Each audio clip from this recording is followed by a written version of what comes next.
In this video, we're going to talk about being unequally yoked. What does it mean for non-believers? What does it mean for believers? Does it apply to you? We're going to talk about where the idea originally came from and how can we use this to our advantage no matter what your belief system.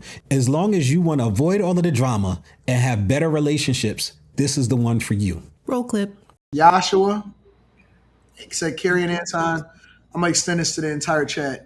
What are our thoughts on if your girl wants you all to be celibate, but you don't? Why does me get off camera? Oh yeah, we ain't answering this. This dead. Why are we not? That's dead. Ain't nothing to talk about.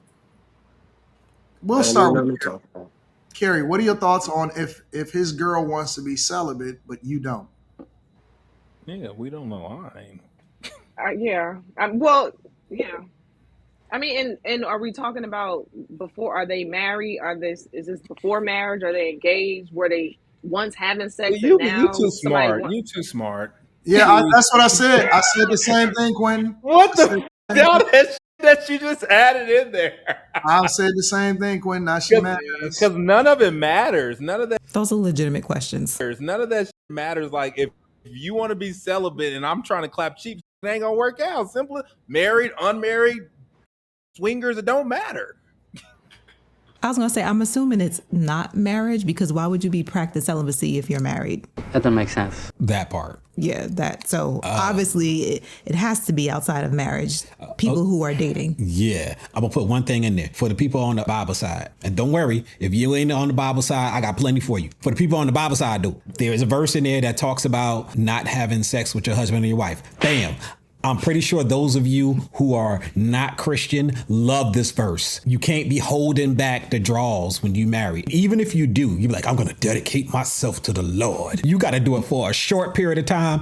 Until you get the draw. Come right back.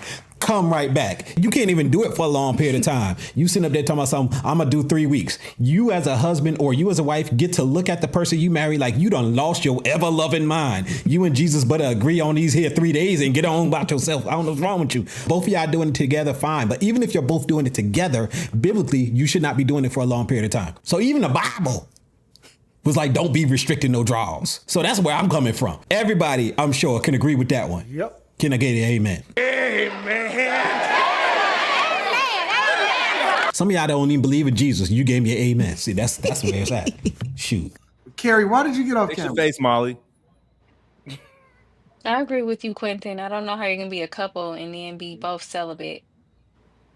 Where the f did that come from? Like, how? What the f? It could be for religious reasons. You just never know. Maybe stop, man. We ain't together for religious reasons. I mean, if you're getting married, marriage is based in weird. religion, so you would be together for religious reasons. Nah, man. But maybe she's trying to see if there's more to the relationship than just the physical.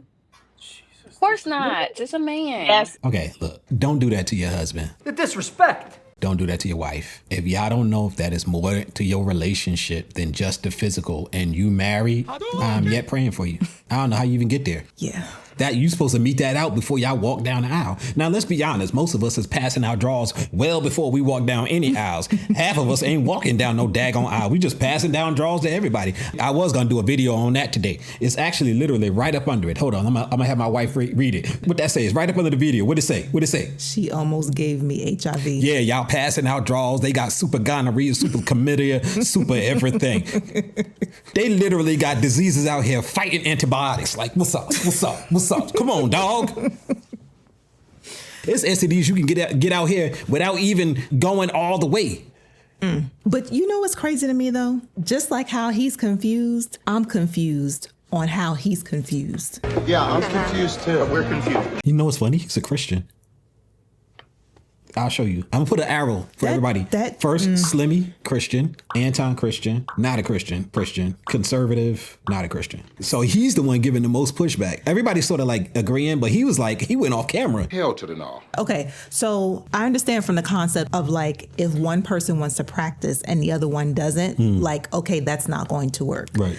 But so I get that. But he just seemed like so disgusted by the idea of it. And I'm just like, he was disgusted. How have we fallen so far in society where like it used to be where this type of talk was shameful? They just real nonchalant. Oh no, if we clapping cheeks, we clapping cheeks. And I'm just like, really? That's where we at. It's like we fixed one problem and we got another one. We fixed the problem of women being too uptight and being told all the time, sex is bad, sex is bad, sex is bad, sex is bad. Then we went to the whole other thing. Sex is nothing. It's like walking down the street. You walk your dog, don't you? Go ahead, give up the draws. And now everybody's like, look, this is what was natural for humans. This is what we're supposed to do. If it was natural for humans and what we were supposed to do, there wouldn't be STDs, y'all. We wouldn't have all these super STDs. We wouldn't have a STD that kills you.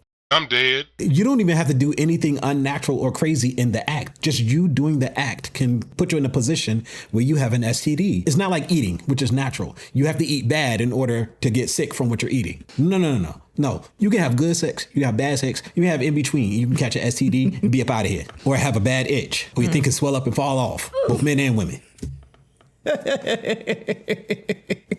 No, that's not real. Not swell up and fall off. Swell up and fall off. I got that from an old Janet Jackson CD way back in the day, back when I wasn't a Christian. Y'all, don't judge me. No, you judge me. But I'm just saying that it was back in the day. All right. Man. Yes, Lion, Super Bowl. I am celibate in my relationship. Yes, I am. What? You brought your back, huh? I don't understand. What? Still talking celibate? reckless. Yeah, he been tripping Still lately. talking reckless. Y'all Still talking reckless. I believe in celibacy after marriage. Celibacy after marriage. Carrie, you don't believe that, which is one Yes, of the I reasons. do. What? Look what this be typing. Look at this be Man typing. came into a marriage. Does she mean like maybe after divorce? No, she's not serious. That's why she's laughing. I'm so confused. Yeah, that's what she meant. Divorce. Yup. And I'm like, she mean like after you get married, maybe if you get a divorce, then you believe in. No, she laughing because she wanted to get a rise out of everybody. Thinking that he was gonna have on tap cheeks and you just flipped the script. Listen. Oh, Lion Super Bowl said it, so it has to be true. I'm also Come on, somebody. Yeah. Listen, he knows. Or she. I don't know if it's a guy or a girl. What you said, to be fair, when you first started to answer the question, you was like, it depends. Are they married? Or it's like, well, why would she be celibate in a marriage? Did I say depends or did I just ask those questions? I don't know. But even if you ask why would somebody be celibate in a marriage? That's why I asked, because if you are in a marriage and somebody is now proclaiming celibacy, then that's a problem. That's why I was saying, like, when you say your girl, for a married woman, I need context. Girlfriend, a girl you sleeping with, a girl you're interested in, a fiance, a man. Like your girl could mean a lot of different things. It ain't his wife because he didn't say wife. I'm assuming that's girl. Yeah, I'm assuming girlfriend. Somebody you dating. It ain't even a fiance because he ain't say fiance. Okay, everybody, y'all get to feel sad for me. So when I was way younger, I did date a girl for a year and a half, and there was no cheek clapping. Really? Never happened. But at the time, number one, we were both super into the church. I got super into the church, bro. I stopped eating meat. Bruh. Dog. I went way left. I went all the way over there. You know what I'm saying? The Bible even says meat you can eat. And I was like, I ain't that either. You know, I was trying to be extra holy, man. I was trying to float off the earth right into heaven. I wasn't trying to die. Look, it got difficult. But that happened. I did do that. We had a really good relationship. It broke up horribly, but it had nothing to do with that, though. That was the weird thing. Maybe it did subconsciously, but no, it didn't. It had nothing to do with that. I'm sticking to that. That's brutal for anybody who decides that that's how we're going to do it. If you've already done something with someone else and you get into another relationship and they don't want to do it, that's, dudes be like, you know what? Whatever you want to do. I don't want to pressure you. Yeah.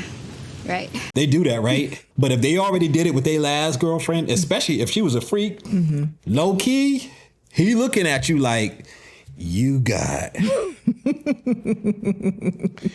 You got a cool Got you on a timer, huh? 6 weeks. After that, I'm up out of here. Bruh. Because most of us, we hoes, even those in the church. I'm glad you said it. Y'all just holy hoes. What? Y'all be trying to, Ain't try. no such thing. Yeah, no, they attempt to repent. They try to repent. They be feeling real sorry until the draws floating across them again. And then they lose, especially if they got a girlfriend. Some of us don't be out in the street hoes. We just be monogamy hoes.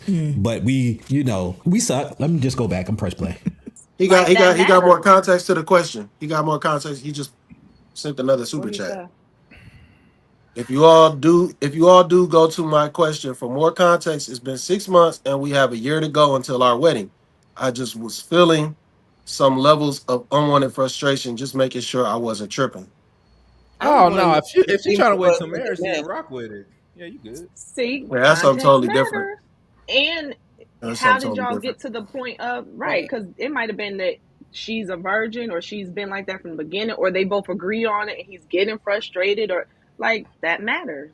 Let me tell you something. If you started in a relationship and then you stopped, it's going to be a hard road. Bro, look, man, when you go to Revelations and you be reading up some of the stuff that you can not make it for, he's like, for those of you who did this, you shall not enter my kingdom. On there is like sexual immorality, which is, some people call it the pornea code, but it's actually different types of fornication. Fornication is basically all forms of extramarital sex. Anything that's outside of it is all under fornication, and then adultery is up under fornication, right? Because adultery is specifically stepping outside of your marriage or being with someone who is married. Right. And I'm gonna tell you right now, there's a reason why when he's talking about people that are going to be damned, they'll be like, those who have murdered, those who have lied and cheated their brother.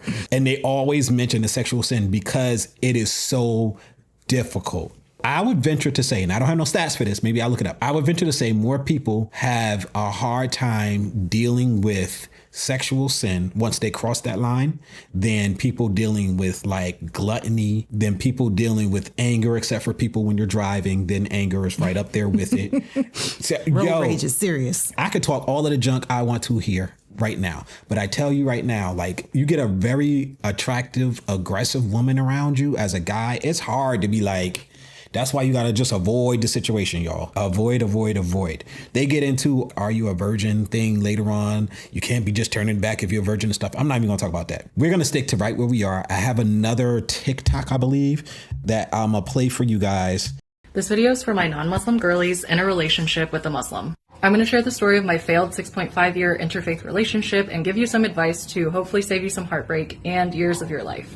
For some context, my relationship was from... So yes. She said 6 years. 6 years. 6.5 year interfaith. So she was messing with a Muslim and she's a Christian. From ages 21 to 27. Bruh. It was from ages 21 to 27, and I am 28 now. When we got together, we knew it was going to be hard winning over his parents, but we didn't know how hard. He said it should be okay if I agreed to raise our future kids Muslim, and I was fine with that because I'm Christian but more spiritual, and I care more about my kids being good people than anything else.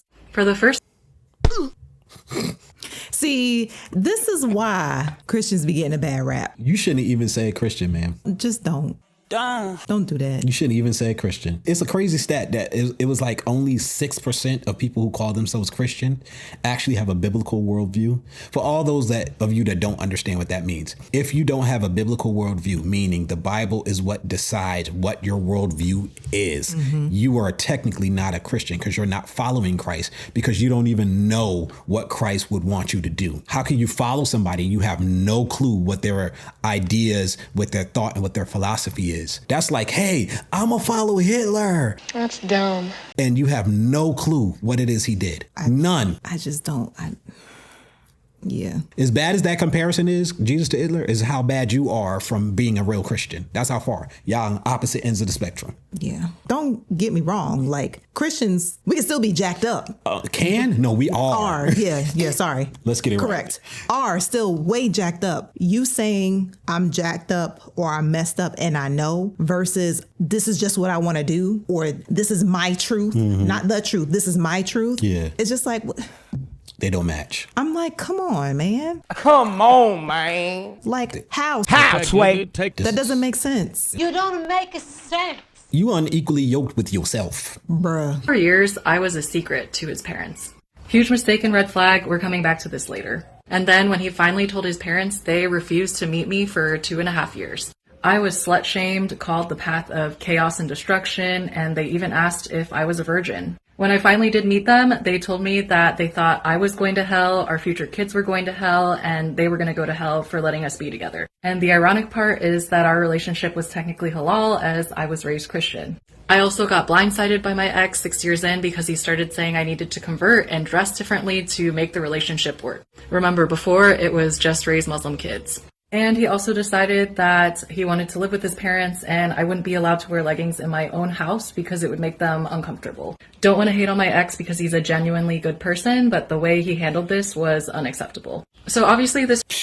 Y'all, the leggings thing, oh gosh, this is so messy. All right, let me just go. Obviously, this relationship didn't work out, and I want to impart 3 pieces of advice to anyone in a similar situation. The first is deal with the parents right away. If you wait, then you might find out that they're actually really toxic, and you might actually not want to be part of that family, but you've already spent years invested into this relationship, and so you have the sunk cost fallacy. And then you might end up spending even more years trying to salvage an impossible situation. Number 2 is if your partner isn't all in, you need to get out. You need to get out the second they start asking you to change to appease their family. Your relationship can be the most loving otherwise, as mine was, but this shows that you aren't your partner's priority. Their family and their closed-minded views are. For this to work, your partner needs to stand by you 100. I see the subtle shots. Your parents are toxic, closed-minded views. I see the subtle shots. One thing to say, the litmus test for whether or not you want to be a Christian, whether you believe the Christian point of view, the Muslim point of view, the Jewish point of view is very simple. Do you believe that Jesus actually lived, died, and did what the Bible say he did or not? And rose again. That's it. Do you believe in Muhammad? Do you believe that the Quran is the miracle of Islam? Do you believe that none of that happened and we still all supposed to be Jewish? Those are your litmus tests. That's what you go by. All of this other stuff, it doesn't really matter. Mess. Do not be unequally yoked, y'all. And by you 110%, and they need to make it clear to their parents that you are their person and they don't get to disrespect you. And number 3, probably most important, please understand that there is love and connection everywhere. You don't have to go through this. This was my first real love, and I was pretty sure I was going to marry this person. I didn't think it was possible to have a real connection with anyone else. But I'm here to tell you that it really is possible. We are compatible with so many people in the world. Your partner doesn't want to tell their family about you because you're not Muslim. There is someone who would love to introduce you to their family. Your partner wants to change your religion and the way you dress. There is someone who loves you the way you are. My ex was a good, generous, and loving person, but I was ultimately not the priority. And I spent the majority of my 20s in love with someone who was ashamed of me.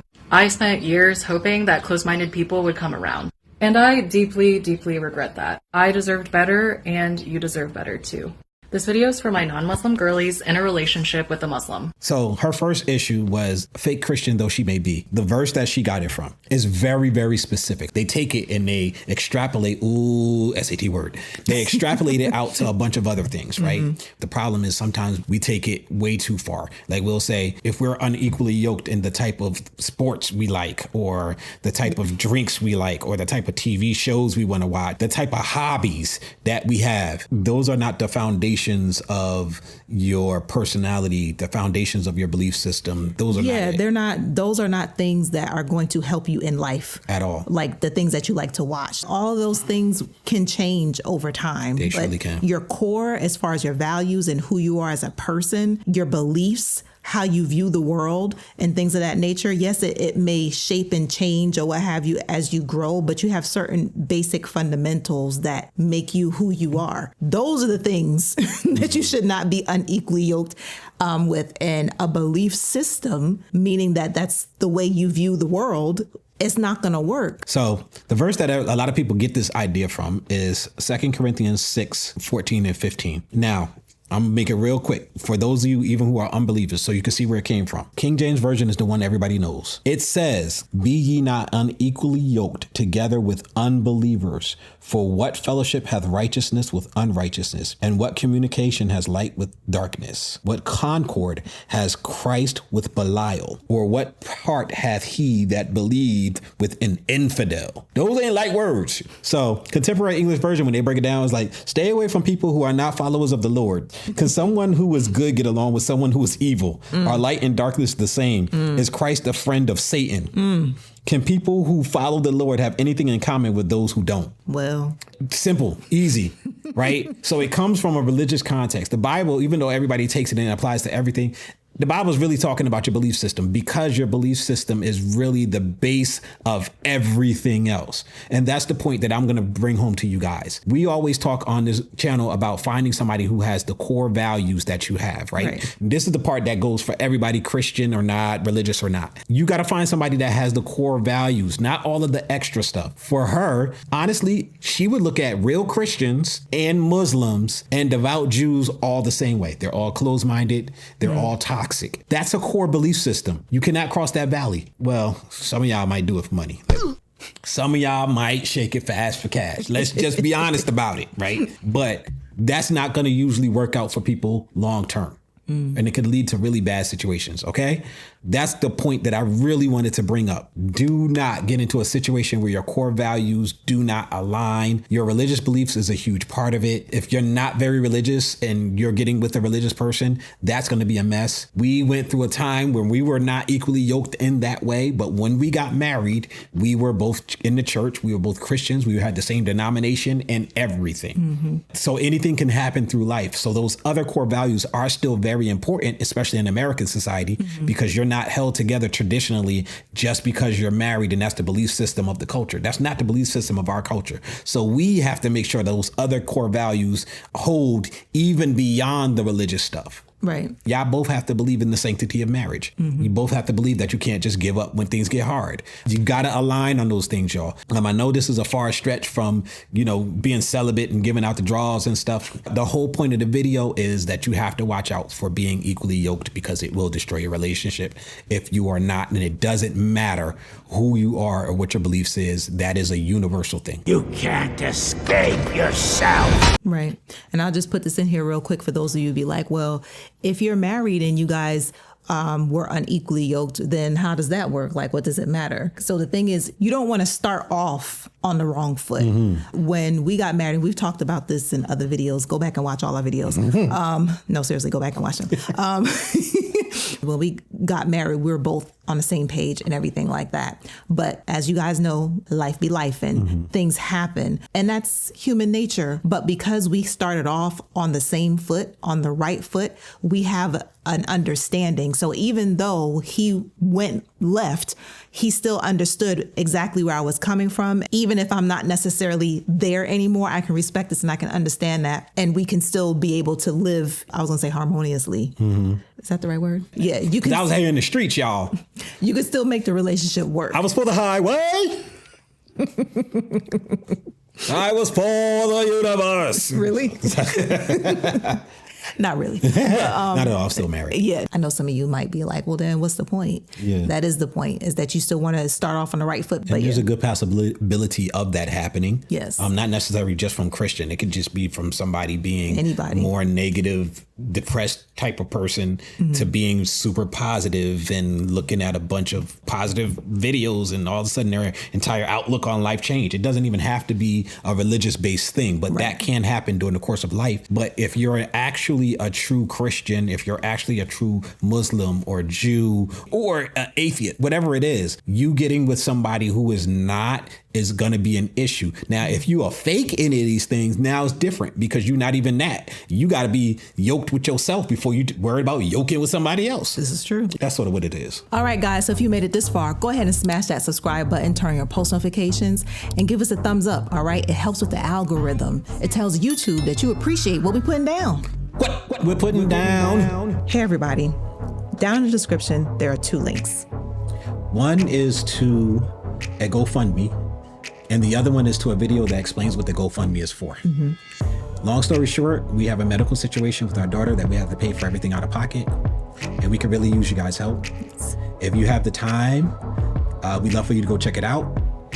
If you have the money, the funds, we'd love for you guys to help. If not, maybe you could send a link to somebody else who can help. We thank you for your time. Thank you. Press the off button.